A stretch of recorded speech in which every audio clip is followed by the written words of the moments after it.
Bonjour à toutes et à tous et bienvenue dans ce cours d'introduction à l'économie. Dans ce chapitre, nous allons nous intéresser à la problématique du travail, de l'emploi et du chômage. Le travail, dans l'approche néoclassique, est traité comme n'importe quelle autre marchandise. Le travail est échangé librement sur un marché lui aussi comme les autres, avec les mêmes règles et mécanismes. Il y a une offre et une demande de travail. Leur confrontation détermine un équilibre considéré comme un équilibre de plein emploi. Au contraire, dans l'optique keynésienne, on parle d'emploi. Le niveau de l'emploi n'est pas fixé via la confrontation de l'offre et de la demande de travail sur un marché concurrentiel. Il dépend du niveau de production. Le chômage est analysé comme le résultat de l'insuffisance de la demande globale. L'équilibre sur le marché des biens et services n'est pas forcément de plein emploi. La possibilité d'un équilibre de sous-emploi est d'ailleurs plutôt la règle que l'exception. Commençons par l'analyse néoclassique du travail. Pour les néoclassiques, il existe une demande de travail. On peut la définir comme la quantité de travail en heures dont les entreprises ont besoin pour produire une certaine quantité de biens et de services. Elle varie d'une part en fonction du prix du travail, c'est-à-dire le salaire horaire, et d'autre part en fonction du produit marginal du travail. La demande de travail diminue quand le prix du travail, c'est-à-dire le salaire horaire, augmente. Elle augmente quand le prix du travail diminue. Plus le travail coûte cher en tant que facteur de production, moins les entreprises sont incitées à embaucher.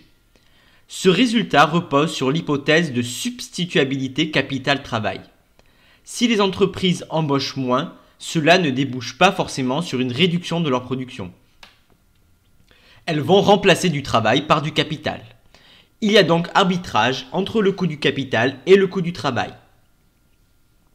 Le produit marginal du travail, c'est la quantité supplémentaire de production qui découle de l'utilisation d'une heure supplémentaire de travail. Il est soumis à la loi des rendements décroissants. Toute chose égale par ailleurs, le volume de capital restant fixe, si l'on accroît de manière continue la quantité utilisée de travail, il arrive un moment où les suppléments de production obtenus se réduisent. Le produit marginal diminue. Voilà donc la loi des rendements décroissants. Chaque entreprise va comparer ce que l'emploi d'une heure supplémentaire de travail lui rapporte, c'est-à-dire le produit marginal du travail, avec ce que cette heure lui coûte, c'est-à-dire le salaire horaire, afin de déterminer la quantité d'heures de travail demandées.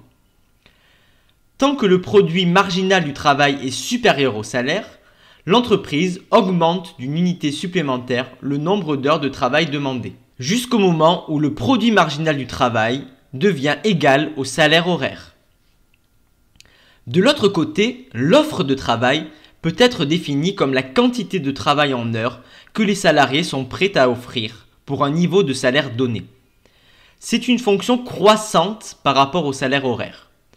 Plus le salaire est élevé, plus les offreurs de travail sont incités à offrir une plus grande quantité de travail. Il y a un arbitrage entre travailler et ne pas travailler, entre travail et loisir. Chaque individu rationnel va faire une analyse coût-bénéfice. Le choix de travailler implique un coût lié à la pénibilité du travail.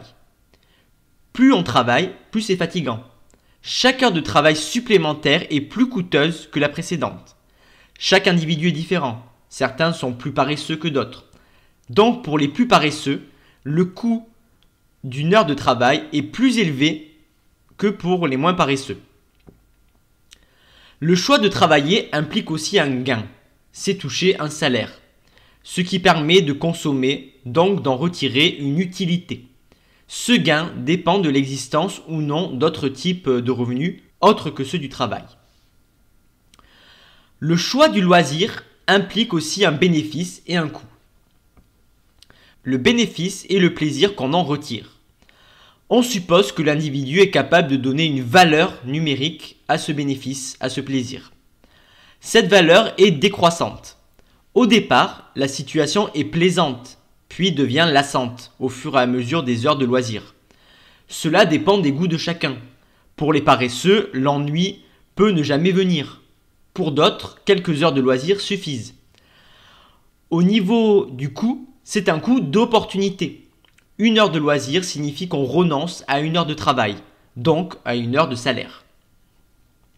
Voici un tableau avec le coût des heures travaillées. Si l'individu choisit de travailler une 4e heure, cette dernière heure lui coûte 5 en termes de pénibilité. On voit que la pénibilité est croissante avec le nombre d'heures travaillées. Quand on travaille 6 heures, on est plus fatigué que quand on travaille seulement 1 heure. Le coût pour 6 heures est 7. Le coût pour 1 heure est seulement de 2. Mais la pénibilité n'est pas forcément linéaire. On voit que la valeur à partir de la 7e heure augmente plus rapidement. La fatigue devient plus lourde avec la charge de travail accumulée. Le coût, c'est-à-dire la pénibilité de chaque heure de travail supplémentaire, est exprimé dans la même unité que le salaire horaire, pour pouvoir comparer avec le salaire horaire sur le marché. Par exemple, supposons que le salaire horaire est de 8. L'offre de travail est alors égale à 6 heures. Tant que le salarié travaille 6 heures, il y a un gain. À partir de la 7e heure, l'individu n'a plus intérêt à offrir d'heures supplémentaires de travail. Le rapport coût-bénéfice s'inverse. La 7e heure lui en coûte 9 en pénibilité, qui est seulement rémunéré 8. Les arbitrages dépendent de la fluctuation des salaires. Si le salaire diminue, l'offre de travail va aussi diminuer. L'intérêt de choisir plus de loisirs augmente. Par exemple, si le salaire horaire passe de 8 à 6, l'individu va offrir 1 heure de travail en moins, 5 heures au lieu de 6. Si le salaire augmente, on a une augmentation de l'offre de travail. Il y a arbitrage en faveur de plus de travail et de moins de loisirs. Par exemple, si le salaire horaire passe de 8 à 10, l'individu va offrir 1 heure de travail en plus, 7 heures au lieu de 6 heures.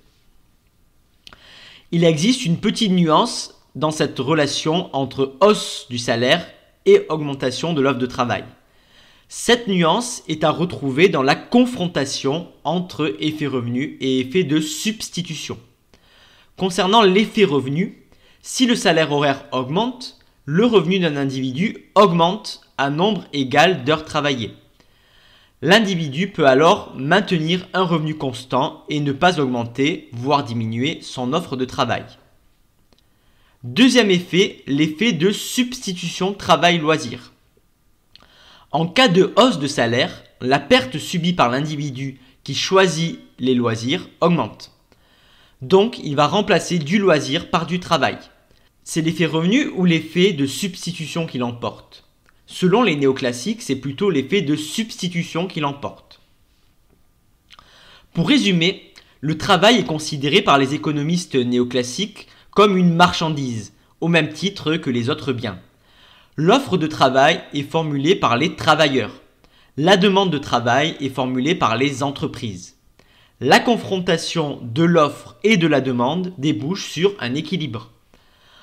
En effet, un marché concurrentiel est à l'équilibre quand le prix a atteint un niveau auquel la quantité demandée du bien est égale à la quantité offerte de ce même bien. Le prix correspondant est le prix d'équilibre, noté P étoile. La quantité de biens achetés et vendus à ce prix est la quantité d'équilibre, noté Q étoile. Sur le marché du travail, le prix est le taux de salaire réel, noté W divisé par P. C'est-à-dire le rapport entre le taux de salaire nominal, le prix d'une heure de travail, et le niveau des prix. Passons à la représentation graphique du marché du travail. Prenons un exemple. Autoland est un pays entièrement spécialisé dans la production de voitures. Son marché du travail peut être considéré comme un marché concurrentiel. Les mécanismes de l'offre et de la demande, explicités par les néoclassiques, s'y appliquent.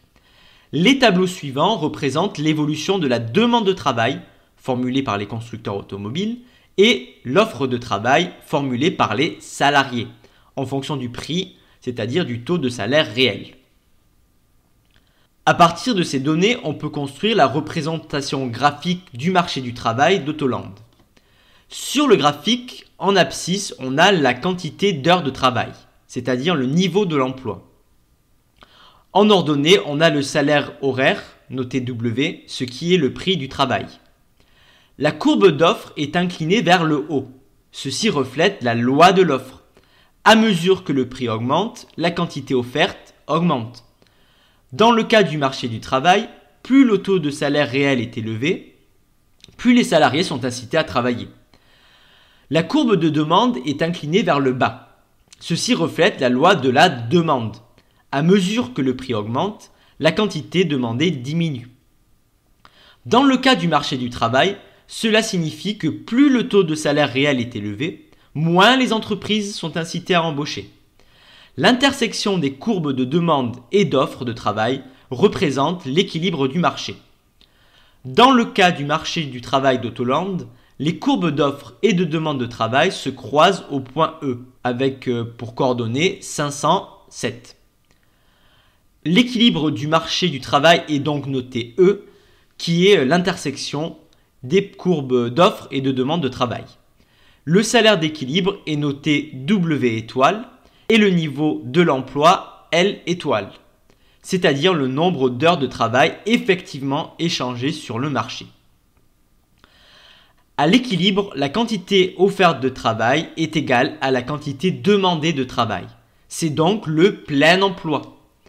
Pour les néoclassiques, si on laisse le marché libre de fonctionner, si on laisse les agents exprimer librement leurs préférences, alors spontanément on a le plein emploi, sans intervention extérieure de l'État notamment. Le fonctionnement concurrentiel du marché du travail rend le chômage impossible. S'il y a chômage, c'est que le marché a été empêché de fonctionner librement. Il n'y a pas de chômage car on a une parfaite flexibilité du salaire sur le marché du travail. Cela permet de résorber spontanément et immédiatement le déséquilibre entre offre et demande de travail. En effet, si l'offre de travail est inférieure à la demande de travail, on a pénurie de main-d'œuvre. Les entreprises se font concurrence pour attirer les travailleurs. Elles sont donc prêtes à payer plus. Le salaire augmente, ce qui a un double effet. Côté offre, les travailleurs sont incités à travailler plus, voire à entrer sur le marché du travail. Côté demande, certaines entreprises vont estimer que le coût du travail est excessif. Donc il y aura substitution capital-travail. Au final, l'offre de travail augmente et la demande de travail diminue. L'équilibre est donc rétabli. Au contraire, si l'offre de travail est supérieure à la demande de travail, c'est-à-dire en situation de chômage, les travailleurs se font concurrence. Donc le salaire diminue. Cela a un double effet. Côté offre, l'arbitrage entre travail et loisirs est plus favorable aux loisirs. Côté demande, l'entreprise remplace du capital par du travail. Donc l'offre de travail diminue. La demande de travail, quant à elle, augmente. Il y a retour à l'équilibre. Selon les néoclassiques, la situation normale pour l'économie est le plein emploi. Des crises surviennent, mais elles sont seulement sectorielles, non généralisées et temporaires. La raison en est la loi des débouchés, formulée par Jean-Baptiste C. L'offre crée sa propre demande. Toute production crée des débouchés à hauteur de la valeur créée.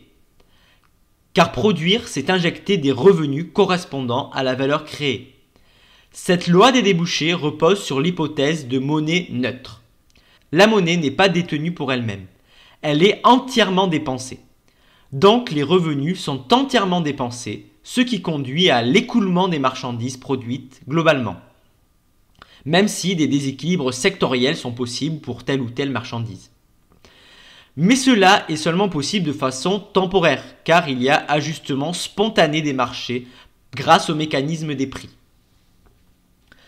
Les néoclassiques distinguent deux types de chômage, le chômage frictionnel et le chômage volontaire. Le chômage frictionnel est un chômage temporaire. Il s'agit d'une période d'attente entre un emploi quitté et un nouvel emploi. Étant donné qu'il est temporaire, il ne nécessite pas qu'on essaie de le résorber.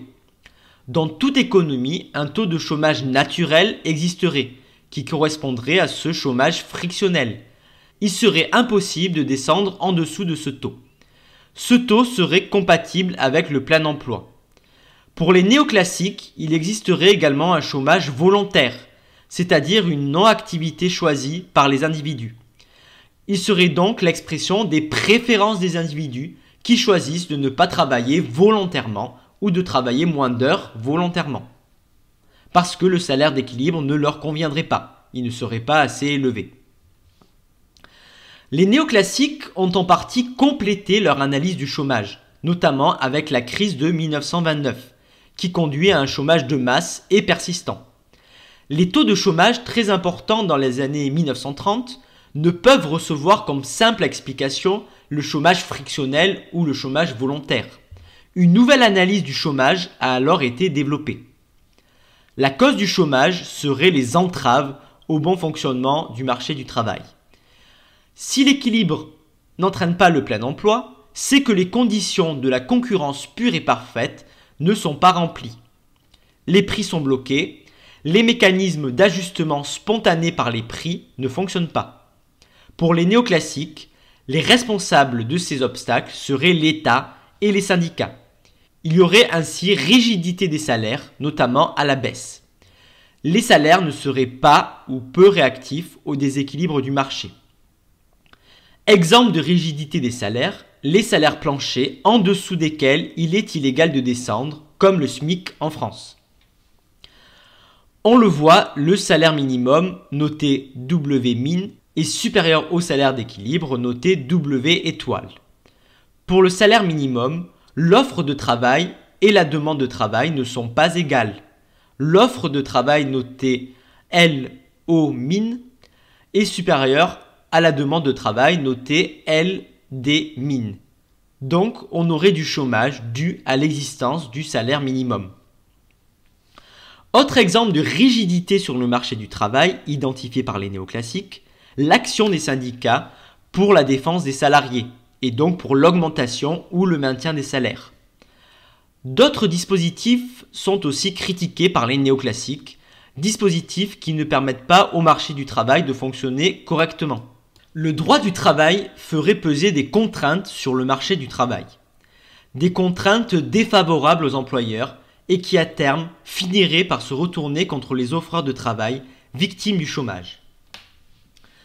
Par exemple, la réglementation des licenciements est pointée du doigt par les néoclassiques. La procédure de licenciement permet une protection relative du salarié avec obligation de préavis et des indemnités qui sont octroyées. Pour les néoclassiques, ces procédures sont longues et coûteuses pour l'employeur. Elles rendent le marché du travail moins fluide et donc imparfait. Elles peuvent dissuader les entrepreneurs d'embaucher et conduire à une substituabilité entre travail et capital. Autre exemple, la réglementation des contrats de travail. L'offreur de travail est embauché en CDI ou CDD pour un nombre d'heures hebdomadaires prédéfini, en temps complet, 35 heures, ou pour un temps partiel. Donc pour l'offreur de travail, il n'est pas possible d'opérer l'arbitrage personnel entre heures de loisirs et heures de travail. Quelles que soient ses préférences et son degré de pénibilité de chaque heure travaillée, il doit travailler le nombre réglementaire d'heures. Chaque offreur de travail fait le même nombre d'heures hebdomadaires, qu'il ait le profil d'un paresseux ou celui d'un travailleur. Des personnes sont donc obligées de travailler plus qu'elles ne le désirent, et cela crée du chômage. D'autres personnes sont privées d'emploi pour les néoclassiques. Enfin, les dispositifs d'aide sociale mis en place par l'État social sont aussi mis en accusation par les néoclassiques. Les allocations chômage, par exemple, seraient une entrave au libre fonctionnement du marché du travail. Les offreurs de travail n'arbitrent pas entre loisirs et travail en fonction du seul niveau de salaire horaire. Il vaut mieux être assisté que travailler, quitte à gagner moins. Le chômeur aidé ne serait pas incité à chercher un emploi à tout prix. Il vaut mieux recevoir un revenu, même faible, sans contrepartie de travail, plutôt que de toucher une rémunération, même plus importante, mais qui implique un travail pénible. Autre conséquence des aides sociales pour les néoclassiques, renforcer la rigidité des salaires. Les offreurs de travail n'acceptent pas d'être rémunérés moins que les bénéficiaires d'allocations chômage. Cette vision néoclassique des choses conduit à des politiques de l'emploi spécifiques. Le remède contre le chômage, pour les néoclassiques, est à chercher dans la réduction au maximum du rôle que l'État joue sur le marché du travail. Il faudrait revenir à un fonctionnement libre du marché du travail. Ce sont des politiques dites de déréglementation du marché du travail, c'est-à-dire de suppression ou d'allègement des barrières réglementaires, dans le but de rétablir la concurrence sur un marché. Les néoclassiques préconisent un assouplissement des contraintes pesant sur le licenciement, afin de rendre le licenciement plus rapide et moins coûteux pour l'employeur, et donc de fluidifier le marché. Il faudrait rendre la liberté aux employeurs de substituer du capital au travail, de recruter sans se préoccuper du risque d'avoir plus tard à licencier. Concernant la réglementation des contrats de travail, les néoclassiques proposent plus de flexibilité dans les contrats en termes de durée de travail afin d'ajuster les besoins de travail à la conjoncture économique. La possibilité doit être offerte aux entreprises d'avoir recours aux formes dites atypiques d'emploi. Ainsi, on constate depuis les années 1980 une certaine érosion de la norme d'emploi du contrat à durée indéterminée. Alors qu'en 1984, les CDD, les contrats saisonniers et l'intérim ne représentaient que 4% de l'emploi total selon l'INSEE, en 2018, ils en pèsent 13,5%. De plus, le CDI ne constitue aujourd'hui qu'une minorité des embauches. Au sein des flux d'embauche en CDD et CDI, la part des CDD a nettement progressé en passant de 76% en 1993 à 87% en 2017. Cette évolution structurelle dans les mouvements de main-d'œuvre s'accompagne d'une forte hausse des contrats de très courte durée.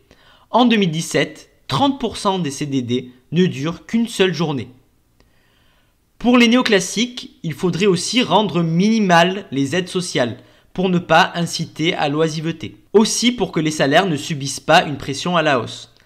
Rendre minimales les aides sociales, c'est aussi permettre la diminution des cotisations sociales pesant sur les employeurs destinés à financer les politiques sociales.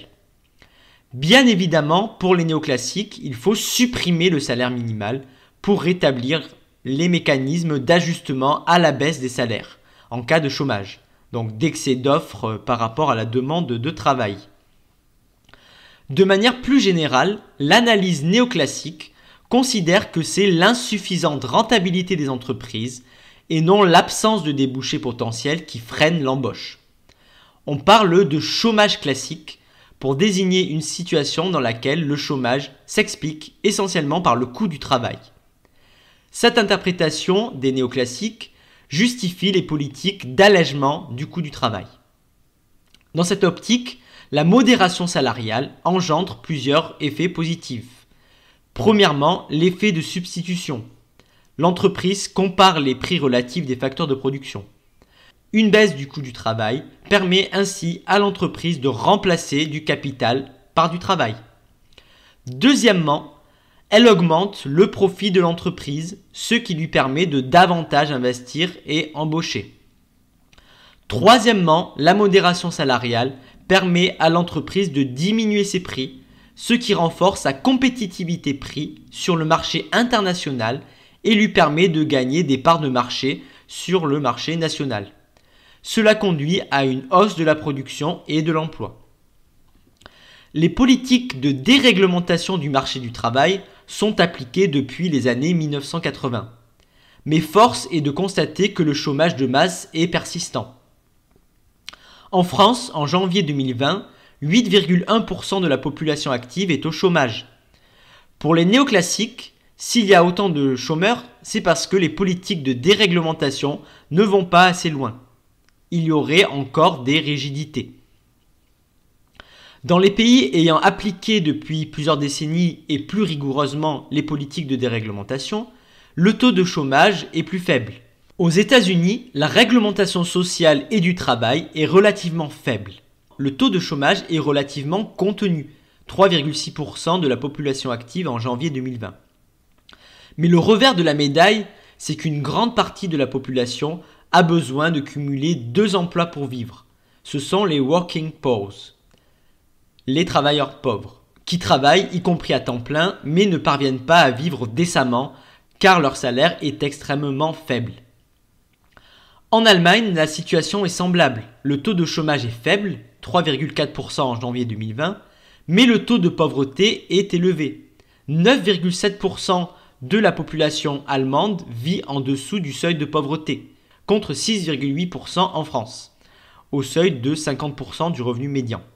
À cette analyse néoclassique s'oppose l'analyse macroéconomique de John Maynard Keynes.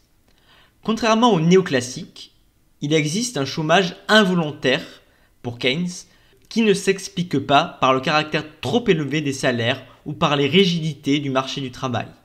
Le problème du chômage ne se situe pas au niveau du marché du travail, mais au niveau du marché des biens. Plus précisément, l'insuffisance de la demande effective explique le chômage. Pour faire diminuer le chômage, il n'est pas question de baisser les salaires, car cela provoque une diminution de la demande qui aggrave la crise et renforce le chômage. Pour faire reculer le chômage, l'intervention de l'État est nécessaire. Une politique de relance économique est nécessaire, comme nous l'avons vu dans le chapitre précédent. La mission économique principale de l'État est de rapprocher l'économie d'une situation de plein emploi. Keynes va proposer une représentation de l'économie, non pas en termes de marché, comme le font les néoclassiques, mais en termes de circuit. Le circuit keynésien va être caractérisé par des fuites et injections qui viennent rompre l'équilibre comptable. Rien n'assure que les fuites et injections sont de même importance. Il y a une différence entre équilibre comptable et équilibre économique. Les fuites sont l'épargne, les impôts et les importations. L'épargne pour Keynes est une non-consommation. Les impôts sont une ponction sur le revenu, qui entraîne donc une réduction du revenu disponible que les ménages peuvent consacrer à la consommation. Enfin, les importations se traduisent par une sortie de devises et surtout créent de l'activité et de l'emploi en dehors de l'économie nationale. Quant aux injections, il s'agit de l'investissement qui n'est pas la contrepartie exacte de l'épargne chez Keynes, contrairement au néoclassique. Les dépenses publiques font également partie des injections. Elles constituent une demande supplémentaire de biens et services qui s'ajoute à celle des agents privés. Enfin, les exportations apportent des devises et créent de l'activité et de l'emploi dans l'économie nationale. La conséquence de ces fuites et injections est un changement de la signification de l'équilibre épargne-investissement et de l'équilibre budgétaire. De plus, grâce au circuit, on voit que l'ouverture commerciale des économies forme un enjeu de politique économique. Commençons par l'équilibre épargne-investissement. Depuis les économistes classiques des XVIIIe et XIXe siècles, il y a l'idée que l'investissement est forcément égal à l'épargne. Ceci repose sur le postulat de la neutralité de la monnaie. La monnaie n'est qu'un voile. Sa seule utilité est de faciliter les échanges, mais elle n'a aucun intérêt en soi. Rien ne sert de conserver de la monnaie. La monnaie est entièrement dépensée, soit sous forme de consommation, soit sous forme d'épargne, ce qui est une consommation différée qui se matérialise par l'investissement. Keynes ne s'intègre pas dans ce raisonnement. Pour lui, la monnaie peut ne pas être entièrement dépensée. Elle peut être détenue pour elle-même et donc thésaurisée. L'argent est alors gardé en dehors du système économique. Ce qui casse l'égalité supposée entre investissement et épargne. Quels sont les motifs de détention de la monnaie pour Keynes ? Le motif de transaction signifie que l'individu conserve sur lui une certaine quantité de liquidité pour pouvoir à tout moment procéder à l'achat d'un bien. Cet argent ne rapporte rien car il n'est pas placé, mais il est immédiatement disponible sans coût. Deuxième motif, le motif de précaution.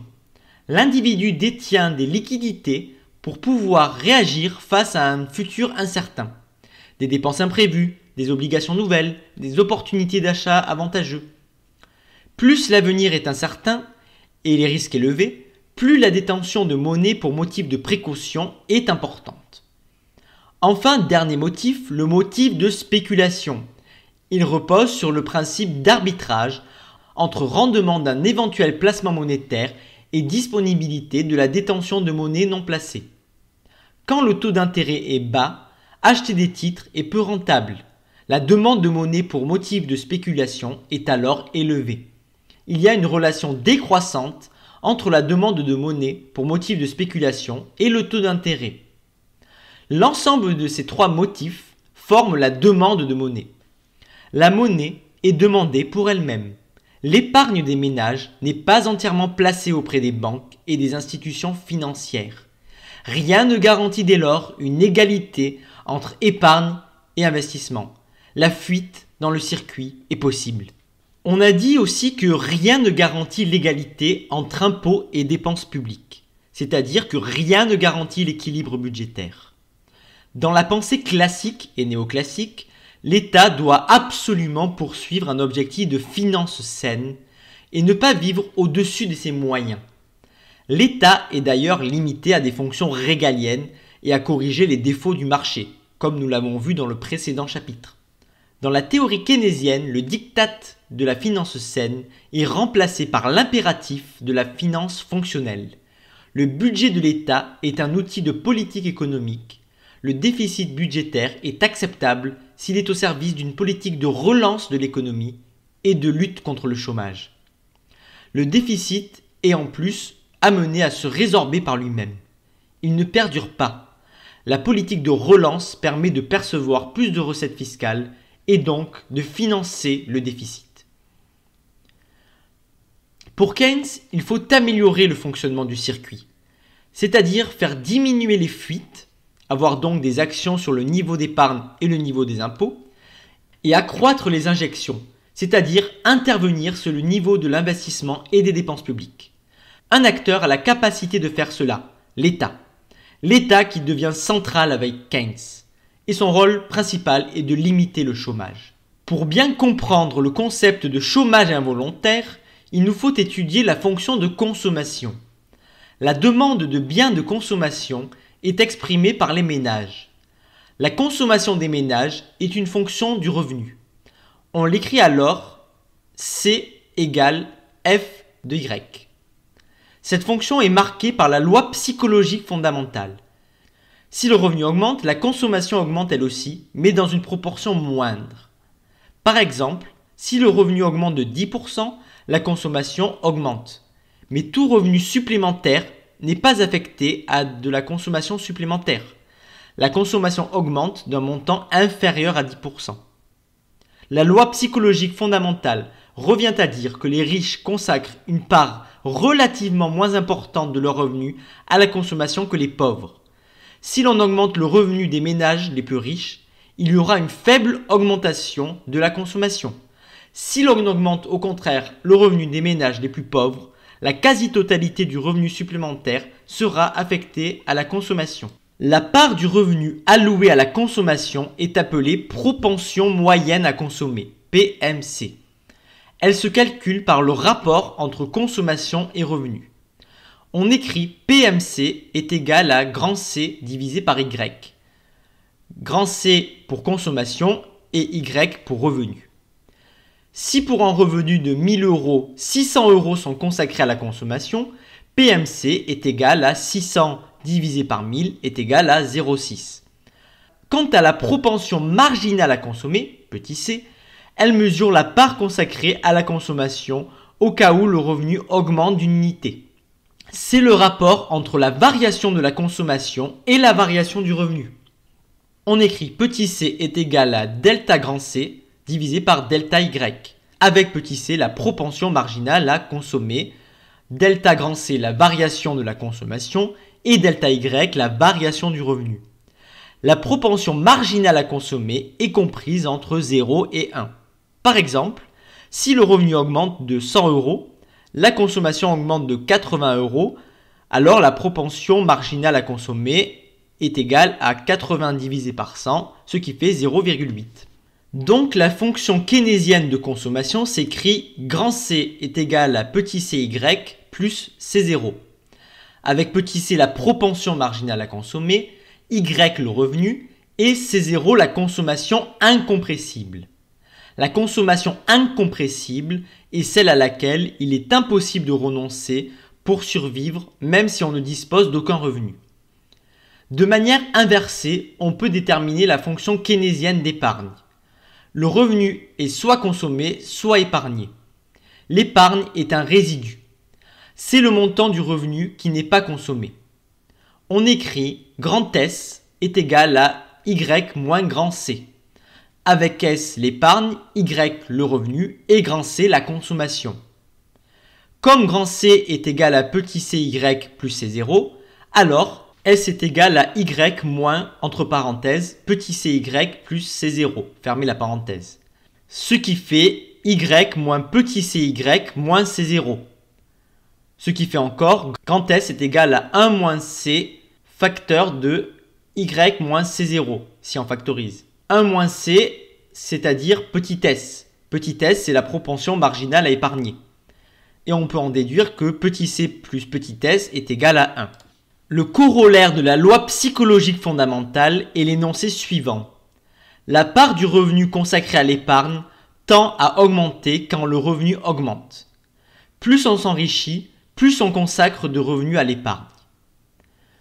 Nous pouvons aussi étudier la fonction d'investissement. La décision d'investir est prise en comparant deux éléments, le taux d'intérêt noté petit i et l'efficacité marginale du capital noté petit e. Le taux d'intérêt est le coût de l'emprunt pour financer un projet d'investissement. L'efficacité marginale du capital est l'investissement pour un projet d'investissement donné du taux de rendement que l'on peut attendre de la mise en œuvre d'une unité supplémentaire de capital. Sa valeur diffère entreprise par entreprise, projet d'investissement par projet d'investissement. Elle est calculée au cas par cas. La décision d'investissement se fonde sur une anticipation. Les individus agissent dans un univers incertain. Nul ne sait avec certitude de quoi demain sera fait. En matière d'investissement, l'entrepreneur doit faire des suppositions quant à la durée de vie de l'investissement, quant aux différents rendements attendus année par année. Il est tout à fait possible que ces anticipations soient sujettes à des erreurs. Les anticipations varient en fonction de l'état de confiance des investisseurs. Si l'investisseur est optimiste pour l'avenir, il a tendance à prendre en considération une période longue d'utilisation de l'investissement et des rendements annuels importants. Inversement, en cas de pessimisme, il aura tendance à raisonner en horizon court, sur un petit nombre d'années, et à minorer les rendements annuels escomptés. Dans les deux cas, l'efficacité marginale du capital pour un même projet n'a pas la même valeur. Elle est plus élevée en cas d'optimisme. Pour prendre sa décision d'investissement, l'entrepreneur compare l'efficacité marginale du capital et le taux d'intérêt.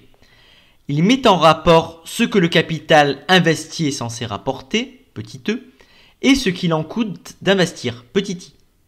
L'investisseur a intérêt à réaliser l'investissement quand l'efficacité marginale du capital est supérieure au taux d'intérêt. Les variations du taux d'intérêt modifient donc les décisions des investisseurs. Si le taux d'intérêt diminue, sous l'effet d'une politique monétaire expansionniste, certains projets considérés comme non rentables deviennent faisables. Inversement, si le taux d'intérêt augmente, certains projets deviennent non rentables. La consommation et l'investissement de l'ensemble des individus déterminent le niveau de la demande globale. Au moment de mettre en œuvre la production, les entreprises n'ont pas d'informations parfaites pour produire à hauteur exacte de ce que sera la demande globale. Elles vont essayer d'anticiper le niveau de demande. Elles se livrent à l'estimation de la demande. Ainsi, la demande effective n'est pas la demande réelle. Elle est une demande anticipée par les entrepreneurs au moment où ils déterminent le niveau de leur production. La demande effective est soumise à l'avenir incertain. Elle est influencée par l'état de confiance des individus, le degré d'optimisme ou de pessimisme. Les anticipations se forment à partir de l'observation du présent. Les entrepreneurs vont estimer que la demande qui leur sera adressée demain sera à peu près la même que celle effectivement adressée aujourd'hui. Les entrepreneurs adapteront un peu à la hausse les valeurs observées s'ils sont optimistes, un peu à la baisse s'ils sont pessimistes. Keynes remet ainsi en cause la loi de C. le credo néoclassique disant que l'offre crée sa propre demande. Il n'y a pas de crise des débouchés possible qui soit durable et générale selon cette loi. La crise provient de comportements rationnels des entrepreneurs chez Keynes. Elle est en plus cumulative.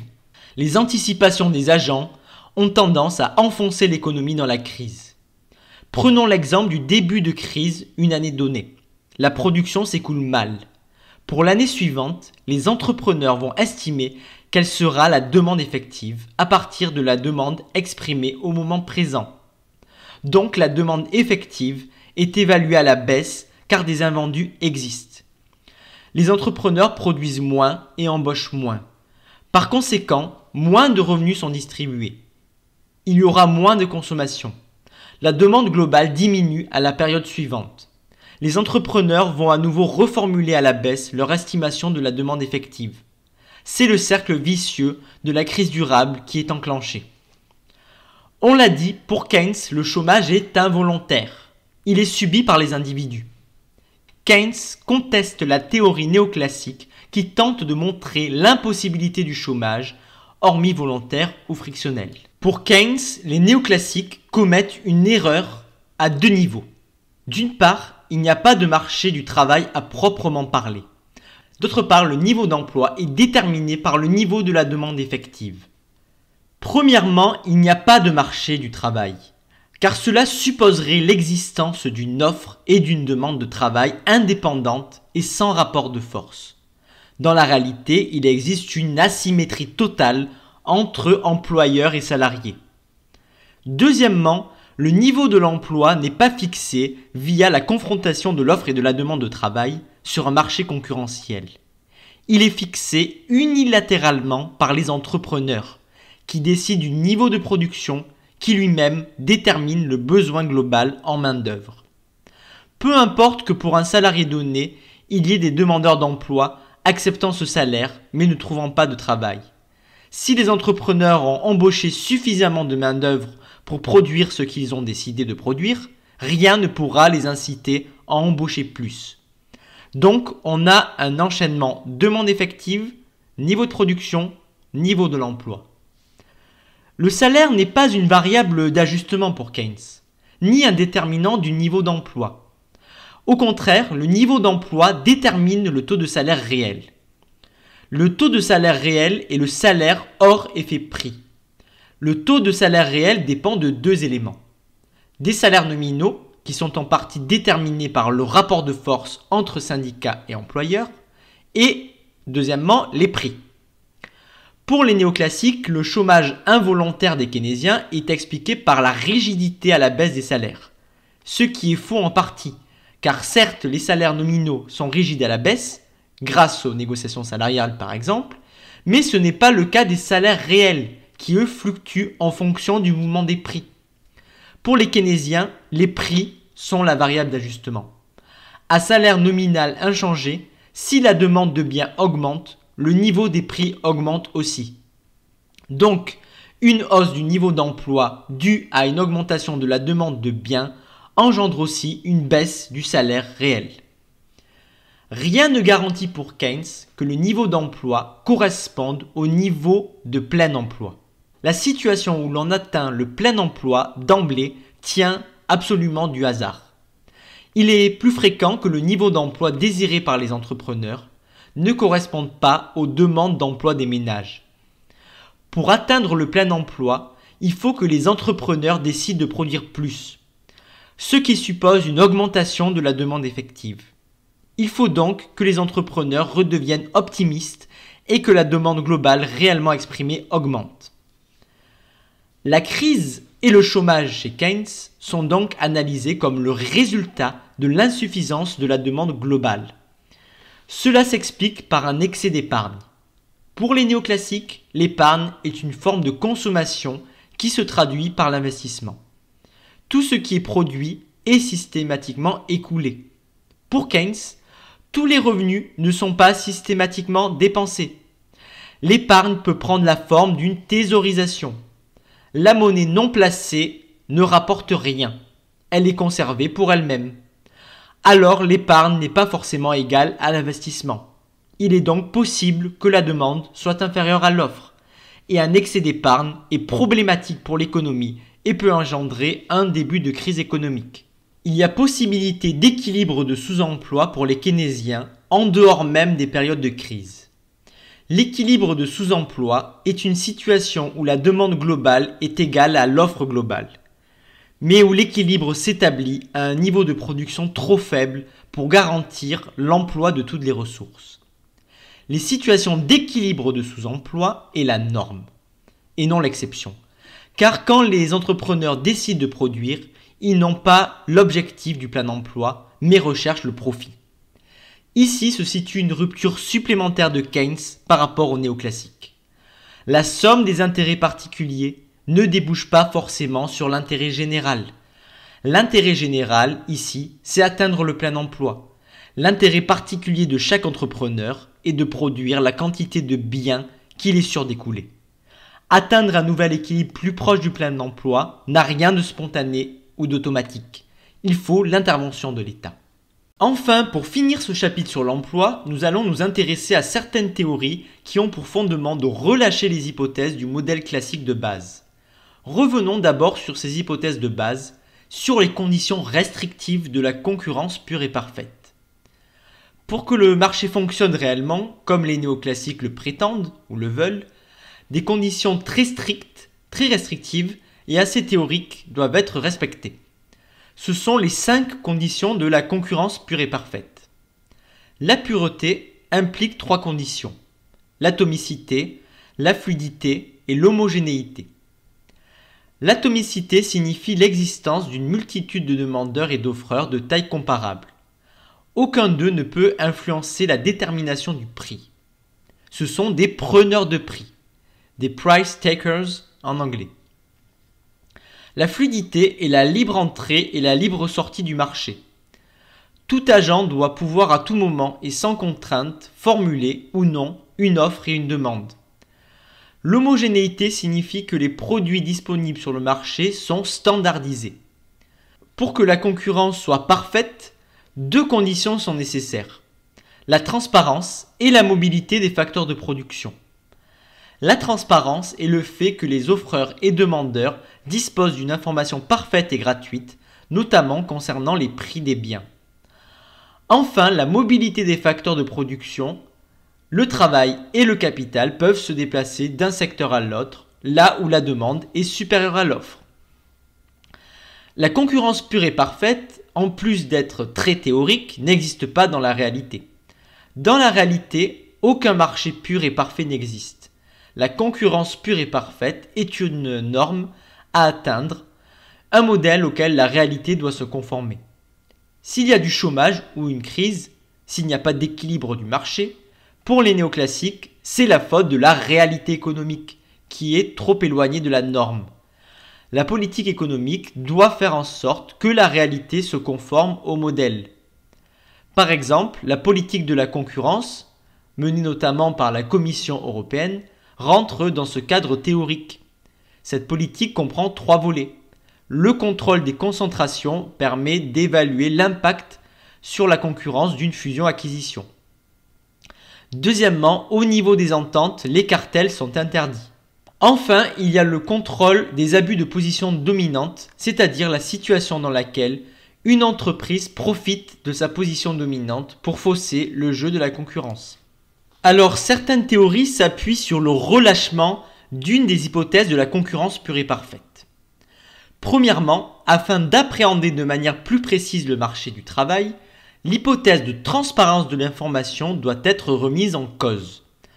On doit alors considérer que la relation salariale présente des asymétries d'information. L'information est dite asymétrique lorsque l'une des parties dispose d'informations importantes dont l'autre partie est dépourvue. Dans le cas du marché du travail, il existe une situation d'asymétrie d'information. Les employeurs ne connaissent pas parfaitement le niveau d'efficacité ainsi que les efforts fournis par les salariés. Le phénomène de sélection adverse peut avoir lieu au moment de l'embauche du salarié. En effet, l'employeur ne connaît pas parfaitement les compétences du salarié.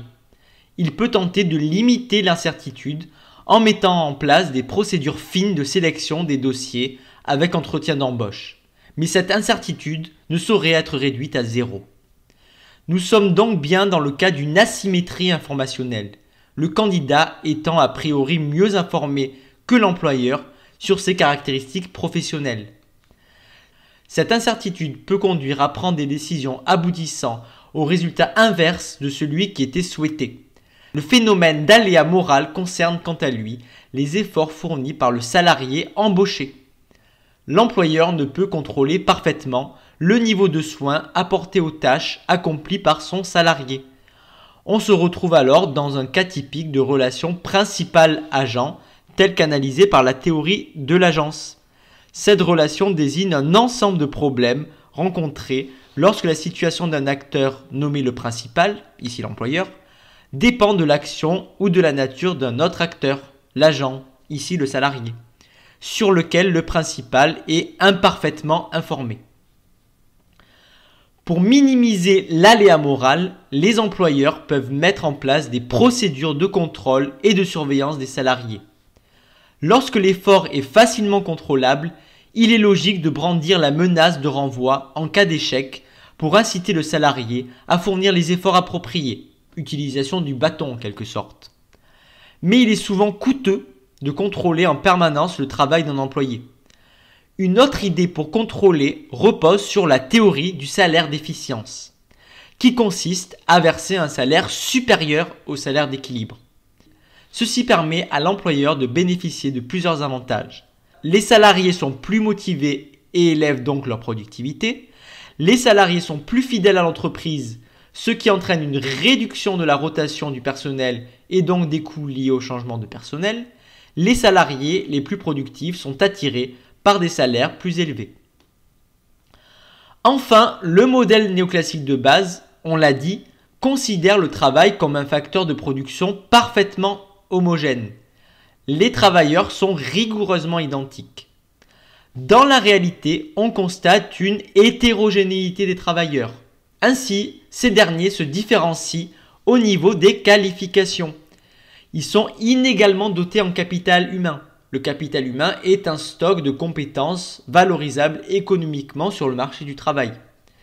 Cette inégale dotation en capital humain comporte des conséquences au niveau salarial. Ainsi, selon le Centre d'études et de recherche sur les qualifications, le CEREQ, en 2013, soit 3 ans après leur sortie du système éducatif, le revenu mensuel net médian des jeunes titulaires d'un doctorat s'élève à 2 440 €. Ceux-ci perçoivent ainsi un revenu supérieur à 103% à celui des jeunes sans diplôme, c'est-à-dire qu'ils gagnent plus du double. Ces différences salariales s'expliquent plus précisément. Au niveau de la demande de travail, les entreprises ont tout intérêt à proposer un salaire supérieur aux travailleurs fortement dotés en capital humain, car ces derniers sont réputés plus productifs. Au niveau de l'offre de travail, le futur salarié est prêt à assumer des coûts pour une formation plus longue, frais d'inscription, matériel, coûts d'opportunité, à condition qu'il puisse en retirer un gain supplémentaire, mesuré en termes de revenus. Le facteur travail est aussi hétérogène d'un autre point de vue. On peut en effet remarquer des inégalités de salaire liées au genre. En 2013, aux États-Unis, les hommes blancs, entre guillemets, percevaient un salaire hebdomadaire médian de 884 $, c'est-à-dire un salaire supérieur à 23,4% à celui des femmes blanches, entre guillemets aussi. Les inégalités de salaire sont également liées à l'origine ethnique, entre guillemets. Ainsi, les blancs, entre guillemets, perçoivent un salaire hebdomadaire médian de 802 $ aux États-Unis. Ils gagnent 38,8% de plus que les hispaniques. De manière plus globale, on peut affirmer que la sélection à l'embauche est ségrégative.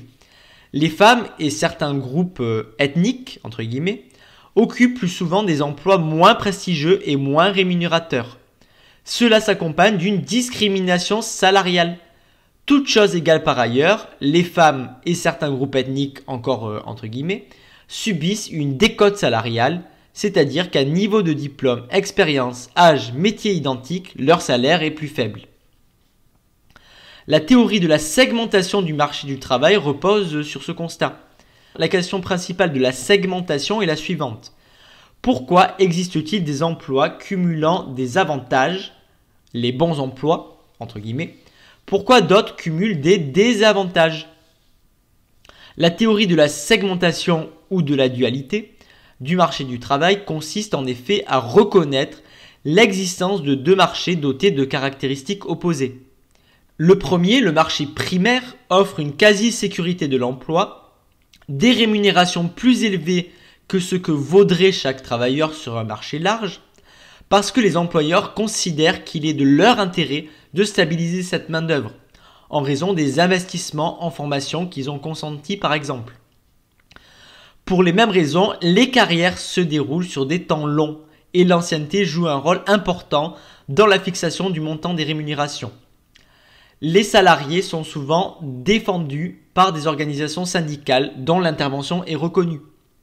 Le second secteur, dit marché secondaire, au contraire se caractérise par des formes instables d'emploi, la concentration des formes particulières d'emploi, CDD, temps partiel, etc., des salaires bas, peu ou pas de qualification et de mauvaises conditions de travail et de gestion de la main-d'œuvre.